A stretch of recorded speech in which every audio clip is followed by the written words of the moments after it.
Assalamu alaikum, dear students. In lecture number 2 of mechanics, we will discuss chapter number 10. So in this chapter, we will discuss the rotational effect of rigid bodies. यानी rigid bodies जो है वो कैसे move करती हैं, उनमें rotation कैसे आता है, उसको जो है हम क्या करेंगे, डिस्कस करेंगे इस चैप्टर में। तो फर्स्ट ऑफ ऑल जो है रिजिड बॉडी की अगर हम डेफिनेशन करें तो रिजिड बॉडी जो है क्या होती है, रिजिड बॉडी। तो रिजिड बॉडी हम कहते हैं if all the points of a body is fixed above and body is so then that body is known as rigid body. And after applying a force on the body, the distance between the particles of body does not change. यानी अगर हम suppose करें ये कोई body है तो इसमें ये पार्टिकल्स जो हैं ये क्या हैं, फिक्स हैं। अब अगर हम इस बॉडी पर फोर्स लगाते हैं तो उस फोर्स की वजह से इन पार्टिकल्स के दरमियान जो डिस्टेंस है वो वेरी नहीं करता, वो फिक्स ही रहता है।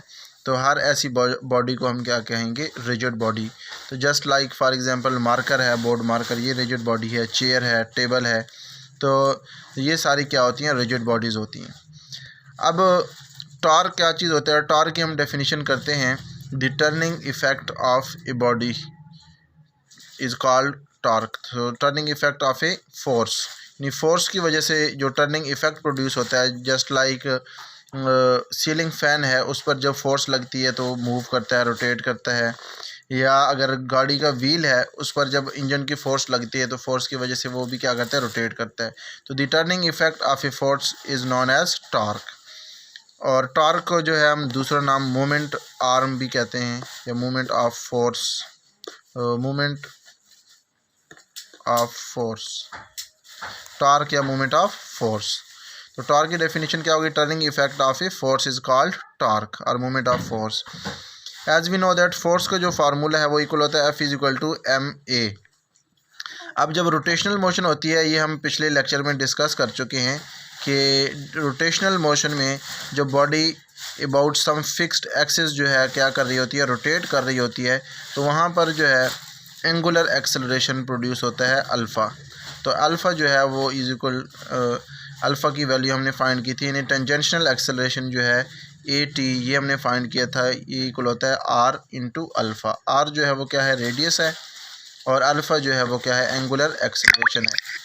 तो ये टेंजेंशियल एक्सेलरेशन की जगह हम क्या पुट कर देंगे, R अल्फ़ा, तो ये हमारे पास फोर्स की वैल्यू हो जाएगी mR अल्फ़ा। अब दोनों तरफ जो है हम R से मल्टीप्लाई कर देंगे मूवमेंट आर्म से। मूवमेंट आर्म क्या होता है कि जहाँ पर बॉडी रोटेट कर रही होती है, फॉर एग्जांपल इस बॉडी पे यहाँ पर जो हम क्या कर रहे हैं, फोर्स लगा रहे हैं, तो ये जो पॉइंट है, ये पॉइंट क्या कहलाएगा, line of action of force. और ये जो पॉइंट है यहाँ से लेके यहाँ तक, ये इसको हम क्या कहते हैं, मूवमेंट आर्म कहते हैं। The perpendicular distance between the line of action of force and axis of rotation. Knee let suppose करते हैं हम ये एक्सिस ऑफ रोटेशन है, ये, तो इस एक्सिस के गिर्द जो है बॉडी क्या कर रही है, रोटेट कर रही है। तो the perpendicular distance between axis of rotation and line of action of force is known as movement arm. इसको मूवमेंट आर्म कहते हैं। और मूवमेंट आर्म को जो है हम L से रिप्रेजेंट करते हैं या R से भी रिप्रेजेंट करते हैं। और मूवमेंट आर्म चूँकि डिस्टेंस होता है तो इसका यूनिट जो है वो क्या होगा, मीटर। तो ये हमारे पास जो है force F is equal to mR alpha आ गया, दोनों तरफ हमने R से मल्टीप्लाई कर दिए, इधर भी और इधर भी। इधर R इंटू R से क्या हो जाएगा, R स्केयर। तो ये mR स्केयर जो है ये इक्वल होता है मोमेंट ऑफ इनर्शिया के। ये हम पिछले लेक्चर में डिस्कस कर चुके हैं, I is equal to mR square moment of inertia. तो मोमेंट ऑफ इनर्शिया क्या होता है, the product of mass of a body and perpendicular distance, so is या radial distance is known as moment of inertia। तो R cross F is equal to mR square alpha. R cross F जो है equal होता है किस चीज़ के, torque के। तो टॉर्क इज इक्वल टू, और mR स्क्वायर जो है वो मोमेंट ऑफ इनर्शिया I के इक्वल होता है। तो टॉर्क इज इक्वल टू आ जाता है I इंटू अल्फ़ा। और I क्या चीज़ है, मोमेंट ऑफ इनर्शिया है, अल्फ़ा क्या है, एंगुलर एक्सेलरेशन है। और टॉर्क का यूनिट जो है वो क्या होता है, न्यूटन मीटर, क्योंकि टॉर्क का फार्मूला होता है R क्रॉस F। फोर्स का यूनिट क्या होता है, न्यूटन। और आर जो है डिस्टेंस है, डिस्टेंस की यूनिट होते हैं मीटर। तो टॉर्क का यूनिट क्या हो जाएगा, न्यूटन मीटर। टॉर्क जो है रोटेशन पे डिपेंड करता है। अगर बॉडी एंटी क्लॉकवाइज रोटेट कर रही है तो एंटी क्लॉकवाइज रोटेशन के लिए हम टॉर्क को क्या लेते हैं, पॉजिटिव लेते हैं, और क्लॉकवाइज रोटेशन के लिए torque will be taken as negative.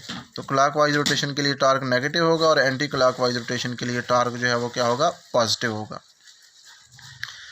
अब नेक्स्ट जो है हमारे पास टॉर्क, चूँकि वेक्टर क्वांटिटी है तो इसलिए ये डिपेंड करता है मोशन ऑफ ऑब्जेक्ट पे, कि अगर ऑब्जेक्ट एंटी क्लॉकवाइज मोशन कर रहा है फिर हम जो है टॉर्क को पॉजिटिव लेंगे, और अगर ऑब्जेक्ट क्लॉकवाइज मूवमेंट कर रहा है तो फिर हम टॉर्क को नेगेटिव लेते हैं। अब जो है हम सेकेंड टॉपिक है हमारे पास 10.2 torque and angular acceleration for a rigid body. Rigid body already हम डिस्कस कर चुके हैं कि रिजिड बॉडी जो है ऐसी बॉडी होती है कि जिसके पार्टिकल्स क्या हों, फिक्स हों, यानी अगर उस पर एक्सटर्नल फोर्स लगे तो एक्सटर्नल फोर्स लगने की वजह से जो पार्टिकल्स के दरमियान डिस्टेंस है वो चेंज ना हो, डिस्टेंस फिक्स रहे, तो ऐसी बॉडी को हम क्या कहते हैं, रिजिड बॉडी। अब लेट सपोज करते हैं हम ये हमारे पास जो है रिजिड बॉडी है, तो रिजिड बॉडी जो है क्या कर रही है, यहाँ पर रोटेट कर रही है एक्सिस के गिर्द। ये जो है एक्सिस है, एक्स एक्सिस, जेड एक्सिस, यानी जेड एक्सिस के लॉन्ग जो है ये क्या कर रही है, बॉडी रोटेट कर रही है। अब जब जेड एक्सिस के अराउंड बॉडी रोटेट कर रही है तो इस बॉडी का लेट हम एक पार्टिकल लेते हैं, ये इस पार्टिकल का जो डिस्टेंस है एक्सिस ऑफ रोटेशन से, लेट हम सपोज करते हैं दैट इज़ r1। ठीक है, बॉडी का एक्सिस ऑफ रोटेशन से इस पार्टिकल का एक्सिस ऑफ रोटेशन से, तो डिस्टेंस ऑफ पार्टिकल जो है एक्सिस ऑफ रोटेशन से वो क्या कितना है, r1 है, और ये जो है पार्टिकल है, लेट इस पार्टिकल को हम सपोज करते हैं इसका मास जो है वो क्या है, m1 है। अब टॉर्क, इस पे टॉर्क कितना होगा, टॉर्क हम ऑलरेडी डिस्कस कर चुके हैं कि टॉर्क जो है वो इक्वल होता है mr² अल्फ़ा। तो यहाँ पर जो है टॉर्क 1 यानी पार्टिकल 1 का जो टॉर्क है एलोंग z एक्सिस वो कितना होगा, torque is equal to m1 जो है मास ऑफ द पार्टिकल है, r1 जो है ये क्या है, डिस्टेंस है, तो r1² इंटू अल्फ़ा इन z डायरेक्शन, इन z डायरेक्शन में, क्योंकि हम राइट हैंड रूल से जो है इसकी डायरेक्शन फाइंड करते हैं, तो प्लेस करली finger in along the direction of body and thumb will represent the direction of angular acceleration या एंगुलर वेलोसिटी। तो एंगुलर एक्सेलरेशन या एंगुलर वेलोसिटी की डायरेक्शन कहाँ होगी, अल्फ़ा की, वो z एक्सिस के अलोंग है। तो ये फर्स्ट जो पार्टिकल है जिसका मास m1 है उसका टॉर्क हमारे पास कितना आ गया, m1 r1² into alpha z। Similarly अगर लेट हम सपोज करते हैं इस बॉडी में दूसरे भी कोई पार्टिकल है, ये पार्टिकल इसका जो डिस्टेंस है यहाँ से एक्सिस ऑफ रोटेशन से वो कितना है, r2, और मास जो है इसका कितना है, वो m2 है। तो इसका टॉर्क कितना होगा, torque of the second particle along z axis कितना होगा, m2 r2² into alpha z। तो ये सेकंड पार्टिकल का क्या आ जाएगा, टॉर्क आ जाएगा। सिमिलरली अगर हम फाइंड करते जाएं इस तरह, तो जो लास्ट, अगर लेट हम सपोज करते हैं हमारे पास फाइनाइट पार्टिकल्स हैं, यानी बॉडी के जो पार्टिकल्स हैं वो n पार्टिकल्स हैं, लेट ये पार्टिकल है, इसका मास कितना है mn, और इसका जो डिस्टेंस है एक्सिस ऑफ रोटेशन से वो कितना है, rn। तो जो लास्ट पार्टिकल होगा हमारे पास उसका टॉर्क कितना होगा, torque of nth particle along z axis will be equal to mn rn² into alpha z। So ये हमारे पास लास्ट पार्टिकल जो होगा nth पार्टिकल उसका क्या आ जाएगा, टॉर्क आ जाएगा। अब अगर हम पूरी बॉडी का, पूरी रिजिड बॉडी का टॉर्क फाइंड करें तो हमने क्या करना है, तमाम टॉर्क को प्लस करना है। तो फर्स्ट बॉडी का टॉर्क जो है वो क्या था, torque 1z along z axis, और torque of second particle along z axis, plus torque of third and last जो है हमारे पास torque of n particle along z axis.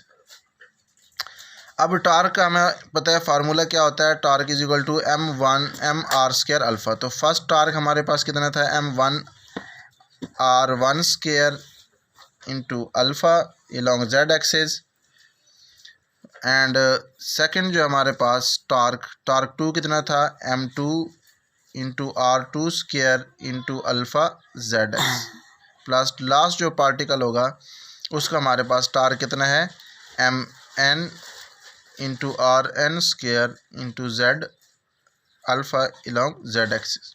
तो ये हमारे पास, अब अगर इन तमाम टार्क को हम हर पार्टिकल के टार्क को अगर प्लस करेंगे तो हमारे पास पूरी बॉडी का टार्क आ जाएगा। तो पूरी बॉडी का टार्क जो है वो हमारे पास आ जाएगा सिग्मा। सिग्मा जो है ये समेशन ग्रीक लेटर है, समेशन सिग्मा इसको पढ़ते हैं। तो ये हम समेशन के लिए यूज़ करते हैं, यानी सम अप करने के लिए, तमाम पार्टिकल्स को प्लस करने के लिए। तो ये हमारे पास आ जाएगा I is equal to 1 to n, यानी हमारे पास कितने पार्टिकल्स हैं, कितने टार्क हैं, टार्क यानी 1 पार्टिकल से लेके n पार्टिकल। तो n पार्टिकल्स के टार्क जो है उसको अगर हम एक ही टर्म में लिखना चाहें तो उसके लिए हम क्या यूज़ कर रहे हैं, सिग्मा यूज़ कर रहे हैं। और सिग्मा की वैल्यूज़ कहाँ से हैं, 1 से लेके n तक, into torque I into z। आई का क्या मतलब है कि नहीं, हमारे पास पार्टिकल्स जो है वो कहाँ से है, 1 से लेके n तक पार्टिकल्स हैं। तो 1 से लेके n तक पार्टिकल्स का जो टोटल टार्क होगा वो क्या आएगा, sigma I is equal to 1 to n into torque I z। अब राइट साइड पर जो हमारे पास है अल्फ़ा क्या है, कांस्टेंट है, क्योंकि अल्फ़ा की डायरेक्शन में क्या है, अल्फ़ा क्या है, कांस्टेंट है। तो अल्फ़ा जो है हम क्या लेंगे, कांस्टेंट लेंगे अलॉन्ग z एक्सिस, ये कांस्टेंट है। और बाकी हमारे पास रह जाएगा m1 r1 square plus m2 r2 square plus m3 r3 square plus mn rn square. तो इन सब को भी हम क्या करेंगे, प्लस करेंगे। इसके लिए भी हम समेशन का साइन यूज़ करेंगे। और समेशन में वैल्यूज़ कहाँ से होंगी, I is equal to 1 to n, 1 से लेके n तक वैल्यूज़ होंगी। तो ये इक्वल होंगी mi into r I square, ठीक है। यानी m की वैल्यूज़ भी कहाँ से है, 1 से लेके n तक। यानी इसको अगर हम दोबारा एक्सपेंड करेंगे तो दोबारा एक्सपेंड करने से ये हमारे पास फिर इस तरह आ जाएगा m1 r1 square alpha plus m2 r2 square alpha plus m3 r3 square alpha up to mn rn square alpha. तो इस तरह हम एक्सपेंशन करने के बाद टोटल टार्क को दोबारा भी एक्सपेंड कर सकते हैं। तो अब ये क्या है, ये हमारे पास टोटल टार्क है, इसको हम लिखेंगे सिग्मा टा इज़ इक्वल टू, ये हमारे पास mi/r_i स्क्वायर। तो mi/r_i स्क्वायर जो है ये हमारे पास क्या चीज़ है, मोमेंट ऑफ इनर्शिया है। तो मोमेंट ऑफ इनर्शिया यानी टोटल पूरी बॉडी का मोमेंट ऑफ इनर्शिया I, ठीक है। ये आपने साथ में मेंशन भी करना है कि वेयर I जो है मोमेंट ऑफ इनर्शिया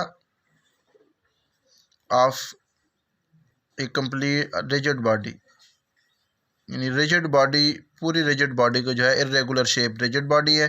तो टोटल बॉडी का जो मोमेंट ऑफ इनर्शिया है वो क्या है, I है। क्योंकि ये सिग्मा हमने यूज़ किया है तमाम पार्टिकल्स का मोमेंट ऑफ इनर्शिया प्लस करके पूरी बॉडी का जो है मोमेंट ऑफ इनर्शिया बन जाएगा। और अल्फ़ा z जो एंगुलर एक्सेलरेशन है वो क्या है, कांस्टेंट है। तो ये हमारे पास टोटल टार्क आ जाता है किस चीज़ का, रिजिड बॉडी का। तो रिजिड बॉडी का टोटल टार्क का फार्मूला क्या आ जाएगा, sigma torque is equal to I into alpha z, where I जो है वो क्या चीज़ है, moment of inertia of rigid body, यानी एक पार्टिकल का नहीं है, ये पूरी रिजिड बॉडी का जो है क्या चीज़ है, मोमेंट ऑफ इनर्शिया। अब नेक्स्ट टॉपिक है हमारे पास एंगुलर मोमेंटम। एंगुलर मोमेंटम की हम डेफिनेशन करते हैं, the cross product of moment arm R and linear momentum P। Linear momentum P और जो क्रॉस प्रोडक्ट है हमारे पास moment arm and linear momentum P, इन दोनों के क्रॉस प्रोडक्ट को हम क्या कहते हैं, एंगुलर मोमेंटम कहते हैं, ठीक है। तो एंगुलर मोमेंटम का फार्मूला होता है L is equal to R cross P। अब लीनियर मोमेंटम हमें पता है कि P इज इक्वल टू क्या होता है, mv। तो P इज इक्वल टू हम क्या पुट कर देंगे, mv। तो ये हमारे पास आ जाएगा, जब क्रॉस प्रोडक्ट हम ख़त्म करते हैं तो क्रॉस प्रोडक्ट में क्या चीज़ आता है, साइन थीटा। एक हमारे पास डॉट प्रोडक्ट होता है जिसको हम स्केलर प्रोडक्ट भी कहते हैं, और एक हमारे पास क्रॉस प्रोडक्ट होता है जिसको हम वेक्टर प्रोडक्ट भी कहते हैं। जस्ट लाइक ये होता है हमारे पास A क्रॉस B, तो इसको हम लिखते हैं magnitude of A magnitude of B into sine theta into n, unit vector direction. n जो है वो डायरेक्शन को शो करता है कि A क्रॉस B की जो डायरेक्शन होगी वो क्या होगी टोटल। तो यहाँ भी हमारे पास R क्रॉस mv, यानी क्रॉस प्रोडक्ट है तो इसको हम क्या लिखेंगे, mvr इंटू साइन थीटा। तो ये हमारे पास क्या आ जाएगा, एंगुलर मोमेंटम का मैग्नीट्यूड आ जाएगा L is equal to M V R into sine theta. ये क्या चीज़ आ जाएगा, ये एंगुलर मोमेंटम का मैग्नीट्यूड आ गया। अब अगर हम दोनों तरफ क्या कर लें, इसको डेरिवेटिव ले लें, इसको डिफरेंशिएट कर लें with respect to T, time के लिहाज से अगर हम इसको डिफरेंशिएट करें तो ये हमारे पास आ जाएगा D L over D T is equal to, right side पर क्या था, आर क्रॉस एम वी। तो जब आर क्रॉस एम वी का हम डेरिवेटिव लेंगे तो इसमें प्रोडक्ट रूल लगेगा। तो प्रोडक्ट रूल में ये फार्मूला होता है कि derivative of first multiply by second function, यानी फर्स्ट फंक्शन का derivative of first function multiply by second function plus second function first function into derivative of second.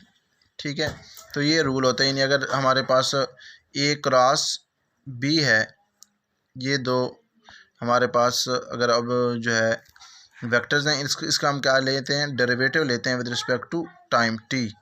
तो ये हमारे पास आ जाएगा second function B into derivative of first function D A over D T plus first function A into derivative of second function D B over D T.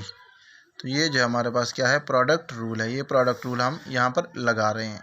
ठीक है, तो ये प्रोडक्ट रूल जो है यहाँ पर अभी यूज़ होगा।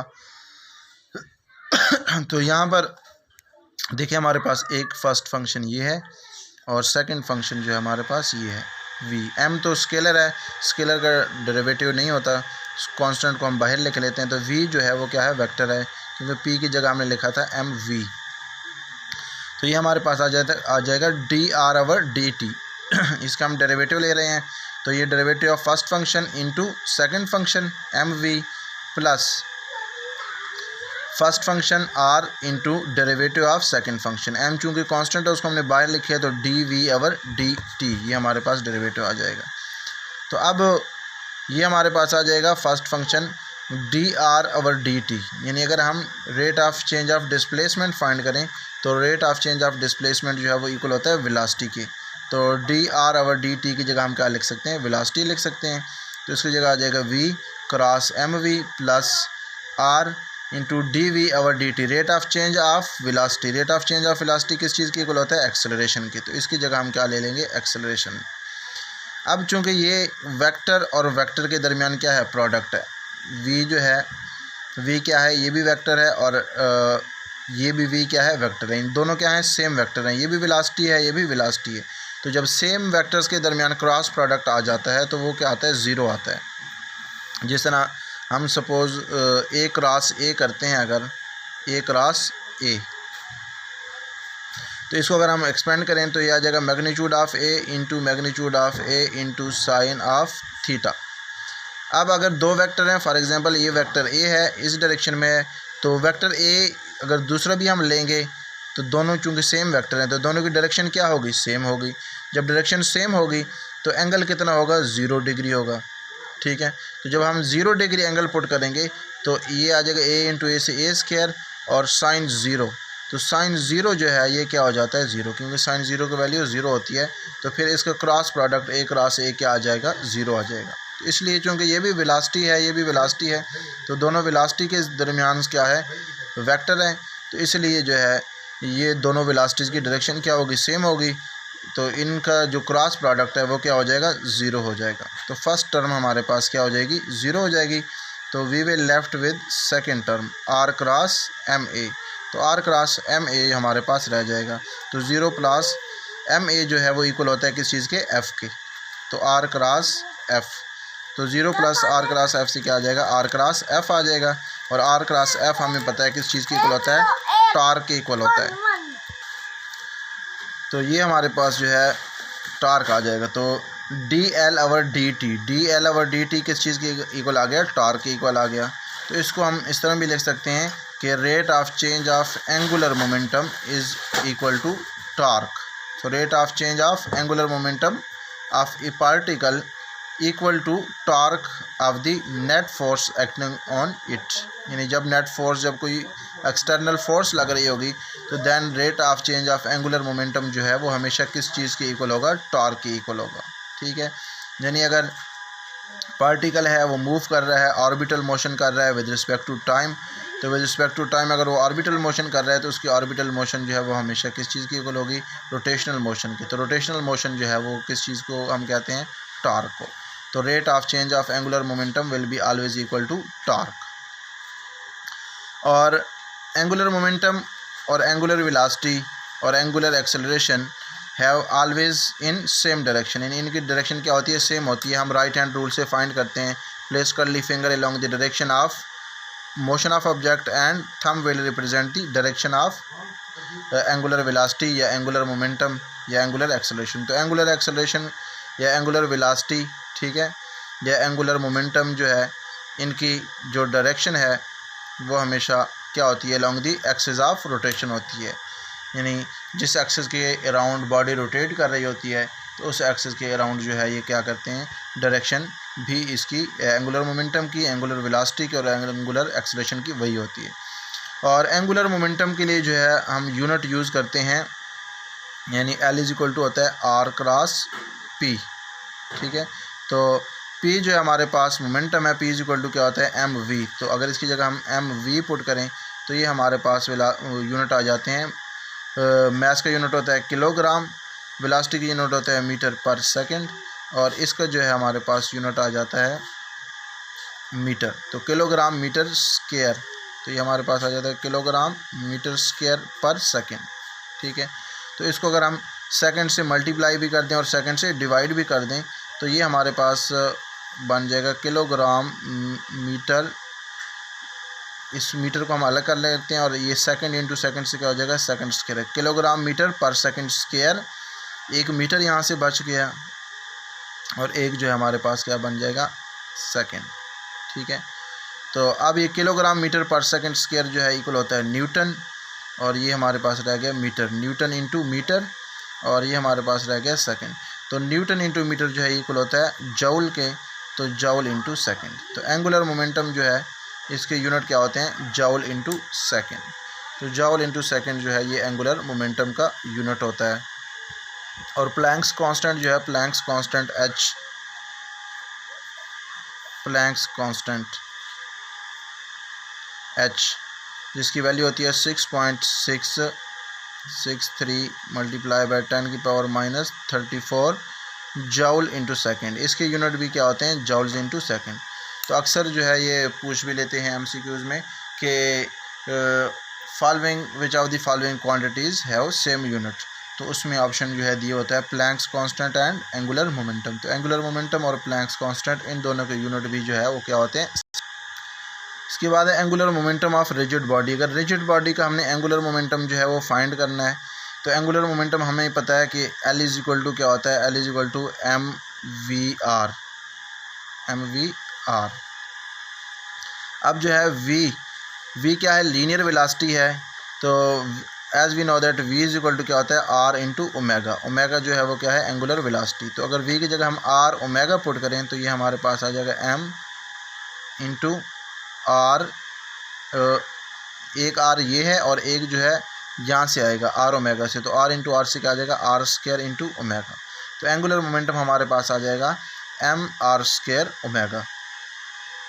तो अगर हमारे पास फॉर एग्ज़ाम्पल कोई रिजिड बॉडी है इस तरह, उसमें बहुत सारे पार्टिकल्स हैं, एक जो है m1 है, इसका डिस्टेंस एक्सिस ऑफ रोटेशन से r1 है।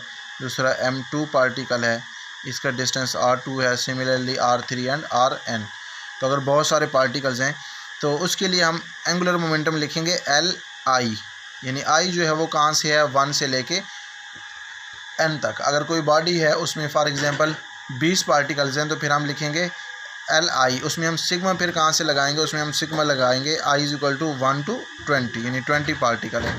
अगर किसी बॉडी में 5 पार्टिकल्स हैं तो उसके लिए फिर हम लगाएंगे sigma I is equal to 1 to 5 into Li, यानी 5 पार्टिकल्स का जो है वो एंगुलर मोमेंटम। तो Li जो है ये हम जनरलाइज करने के लिए इंडेक्स लगा देते हैं कि ये जो है Li जो है वो क्या है, इंडिसेस है, ये जनरल पॉइंट है, यानी ये रिप्रेजेंट कर रहा है बहुत सारे पार्टिकल्स को, जितने पार्टिकल्स हैं। तो ये इक्वल होगा mi into RI square into omega.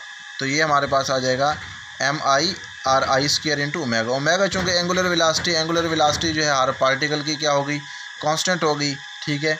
क्योंकि अगर कांस्टेंट यूनिफॉर्म मोशन कर रहा है, यूनिफॉर्म रोटेशनल मोशन कर रहा है बॉडी, तो उससे एंगुलर एक्सेलरेशन, एंगुलर वेलोसिटी जो है वो क्या रहती है, कांस्टेंट रहती है। तो इसलिए हम क्या ले रहे हैं, ओमेगा, हर एक के साथ कांस्टेंट रहेगा। तो ये हमारे पास जो है ये आर आई इंटू आर आई से आर आई स्क्वायर हो गया। तो ये हमारे पास आ जाएगा M I R I square into omega. तो ये हमारे पास क्या आ जाता है, एंगुलर मोमेंटम आ जाता है। और जब हम टोटल एंगुलर मोमेंटम फाइंड करेंगे तो फिर हम इन तमाम को क्या कर देंगे, सम अप कर देंगे, ठीक है। सम अप कहाँ से करेंगे, I is equal to 1 to n, यानी अगर हमारे पास n पार्टिकल्स हैं, फॉर एग्जांपल 10 हैं, 20 हैं, 100 हैं, 200 हैं, तो उसके लिए हम I is equal to 1 to n into L I ये यूज़ करेंगे, ठीक है। और एल आई हमें पता है वो कहाँ से है, sigma I is equal to 1 to n M I into R I square into omega, ठीक है। तो ये हमारे पास क्या आ जाएगा, एंगुलर मोमेंटम। और अगर हम इस तमाम को प्लस करेंगे, हमें पता है कि पूरी बॉडी का क्या चीज़ है, मोमेंट ऑफ इनर्शिया है। ये हम ऑलरेडी पहले भी डिस्कस कर चुके हैं।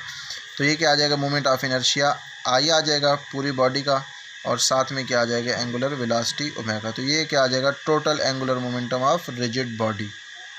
और total torque of rigid body क्या आया था, आई अल्फ़ा आया था, ठीक है। अगर रिजिड बॉडी है तो उसको टोटल टॉर्क आई अल्फ़ा आता है, और अगर रिजिड बॉडी का हम एंगुलर मोमेंटम फाइंड करते हैं तो L is equal to I into omega आता है।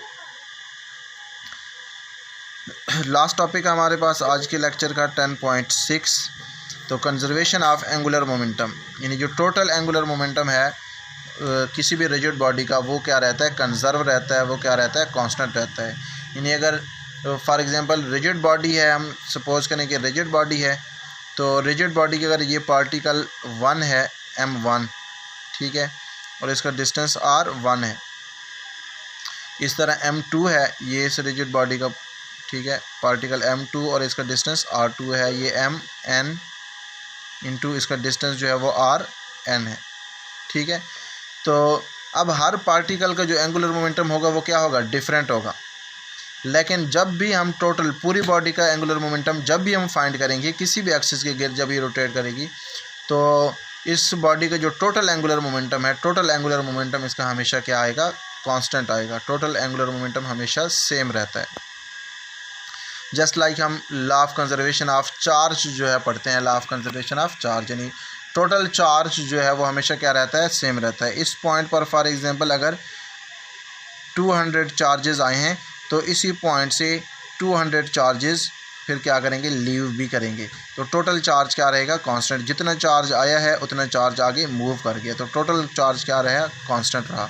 सिमिलरली एंगुलर मोमेंटम, बॉडी के हर पार्टिकल का एंगुलर मोमेंटम डिफरेंट होता है, लेकिन जब भी हम रिजिड बॉडी, पूरी रिजिड बॉडी का एंगुलर मोमेंटम फाइंड करते हैं वो हमेशा क्या रहता है, कांस्टेंट रहता है। तो when the net external torque acting on A system is 0, the total angular momentum of the system is constant, ठीक है। यानी अगर कांस्टेंट टॉर्क से मूव कर रहा है, यूनिफॉर्म टॉर्क से कोई बॉडी मूव कर रही है, यानी उस पर जो नेट एक्सटर्नल टॉर्क है, टोटल एक्सटर्नल टॉर्क वो कितना है, 0 है। तो जब टोटल एक्सटर्नल टॉर्क सिस्टम पर 0 होता है तो उसका जो है टोटल एंगुलर मोमेंटम हमेशा क्या रहता है, कांस्टेंट रहता है।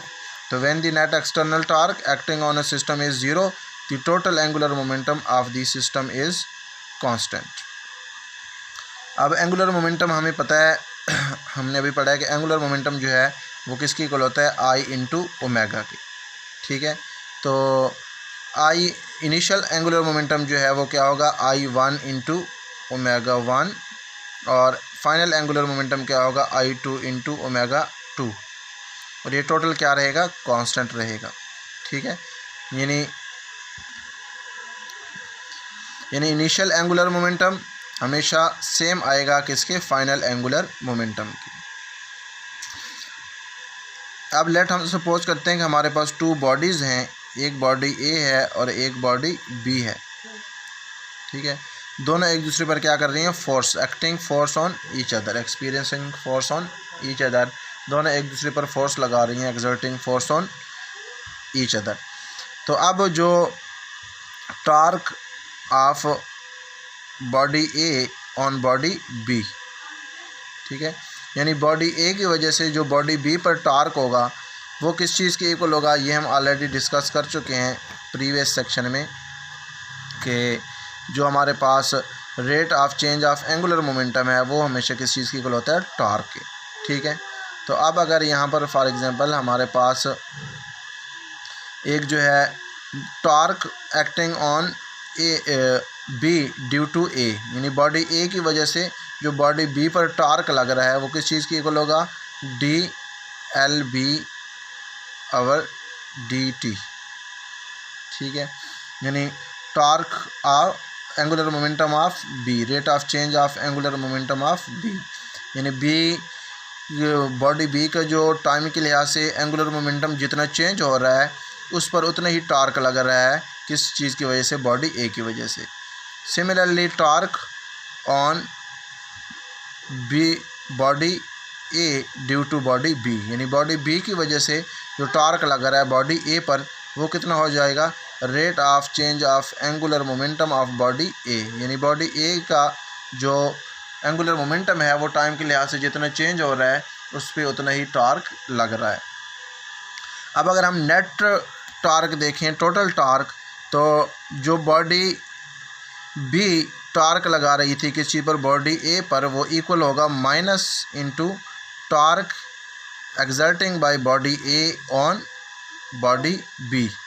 ठीक है, दोनों का टॉर्क यानी सेम होगा लेकिन डायरेक्शन क्या होगी, अपोजिट होगी। एक अगर क्लॉक वाइज है तो दूसरा क्या होगा, एंटी क्लॉक वाइज होगा। ठीक है, तो अब ये टॉर्क हमें पता है कि torque exerting by body B on body A वो किस चीज़ के इक्वल था, rate of change of angular momentum of body A.